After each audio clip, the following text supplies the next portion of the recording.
Muchas gracias por la invitación a este muy oportuno foro organizado por el Instituto Interamericano para entender la forma como Cuba colabora en la invasión de Ucrania. Me han antecedido en la palabra con una muy completa exposición sobre las acciones de Estado a Estado del embajador Causino, como también de los servicios de inteligencia de ambos, del profesor Gutiérrez, y el frente diplomático por parte del doctor Blanco, así que me considero tributario y no lo repetiré. Sí leeré lo que traje preparado. Aunque Cuba y Rusia no tienen hoy la afinidad de la segunda mitad del siglo pasado, han ido recuperando la relación de Estado a Estado, lo que se manifiesta en la manera en que Cuba está colaborando en la invasión rusa a Ucrania, creo yo, a través de un esquema diseñado por los servicios de inteligencia de ambos y que le está dando los resultados esperados para perjuicio de Estados Unidos y, por cierto, de Ucrania. No son los tiempos de la Guerra Fría. No existe, por cierto, el tipo de compromiso con la supervivencia del castrismo que caracterizó ese periodo histórico.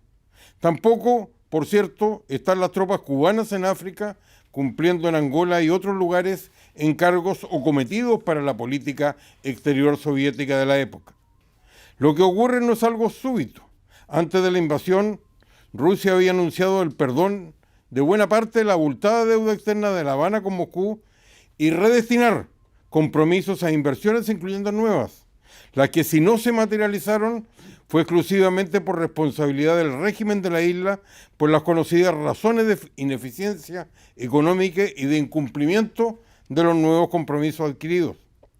Rusia hizo saber de su renovado interés ante la oferta de volver a usar puertos caribeños para su flota, incluso para funciones de permanencia, dado el problema que tuvo influencia hasta en su presencia en Siria, cual lo es, y desde tiempos zaristas, la falta de puertos de agua caliente, aunque esta vez no para la disputa territorial en el mundo, sino fundamentalmente para molestar a Estados Unidos, como respuesta al creciente acercamiento de la ex Europa del Este a la OTAN. Como es de conocimiento público, no se alcanzó a materializar por la invasión, pero no ha desaparecido del mapa de ambos. En el contexto de la invasión, a lo ya dicho, me parece que Cuba colabora de una manera que a Rusia le es mucho más útil que la simple votación a favor de organismos internacionales y el rechazo a toda sanción por este hecho. No es solo la influencia que tiene en África y en América Latina, sino me parece algo muy importante para la acción diplomática y comunicacional de Rusia, que es sorprendente para mí, pero es un hecho, que desde la Revolución Cubana y aún hoy, Cuba cuenta con excelente llegada en la izquierda democrática europea, la conformada por socialistas, socialdemócratas y grupos liberales. En parte de ello se mantiene la mística original y hay un hoy, casi 63 años después, a pesar de toda la evidencia dictatorial en contra, tienen todavía muy buenas relaciones con muchos,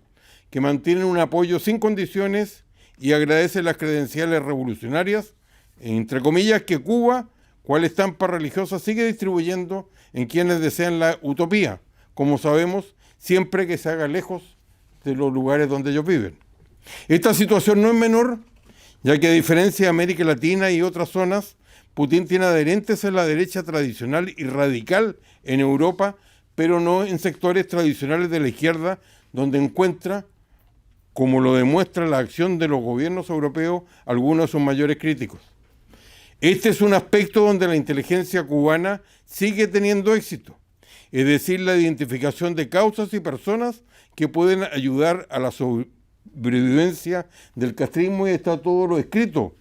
por el director del Instituto, Carlos Sánchez, acerca de la acción del G2 cubano para dirigir las acciones en otros países latinoamericanos. En Latinoamérica hemos sido testigos cómo se movieron desde la guerrilla como táctica preferida y la confrontación a los estados y a los ejércitos a la situación que se ha vivido desde la aparición de Hugo Chávez, es decir, la captura de esos estados y el fin de la democracia a través de la conquista del sistema desde adentro, que ha tenido éxito en países diferentes como Venezuela, Nicaragua y Bolivia, y que permite hablar con propiedad de castrochavismo, es decir, una victoria electoral que es seguida por el cambio constitucional y la captura de los poderes judiciales y de los organismos electorales para hacer irreversible la pérdida de libertad. Estrategia en que siempre se ha percibido la mano del régimen cubano y sus servicios de inteligencia. Creo que esto ha puesto a disposición de Rusia el Estado cubano,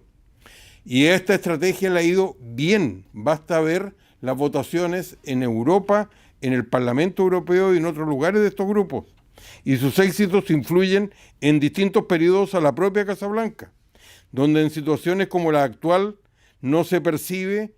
una presencia o conocimiento de la historia. Parece predominar hoy, desgraciadamente, una visión entre woke y buenista de América Latina, donde a través del marxismo cultural se ofrenda la simpatía hacia las posiciones feministas y ecologistas en relación al cambio climático, y de ahí el acercamiento expresado públicamente a gobiernos como el de Boric en Chile y el de Petro en Colombia, mano que también se vio en el fracaso de la Cumbre de las Américas en la ciudad de Los Ángeles. La evidencia de lo dicho se muestra también en lo más sorprendente de todo: las concesiones para Cuba o las ofertas de inversión petrolera para Maduro. E insistimos, es sorprendente en los momentos en que todo se cierra para Rusia y por extensión para quienes la apoyan sin condiciones como Cuba. Más allá de la inconsecuencia que se expresa y la falta de comprensión de cómo Cuba está ayudando a la aceptación de la invasión, parece haber una falta de entendimiento en América Latina, Estados Unidos y Europa del papel de Cuba en América Latina y la propia Europa. El problema es que no se ve el elefante en la cristalería, que es el rol que Cuba ha vuelto a jugar para Rusia y el éxito que ha tenido en este punto, sobre todo pensando en la potencialidad que tiene para Moscú poder volver a contar con La Habana, aunque sea solo para irritar a Estados Unidos. Más allá de que Cuba esté de nuevo buscando una relación parasitaria, un protector ante los problemas que experimenta Venezuela,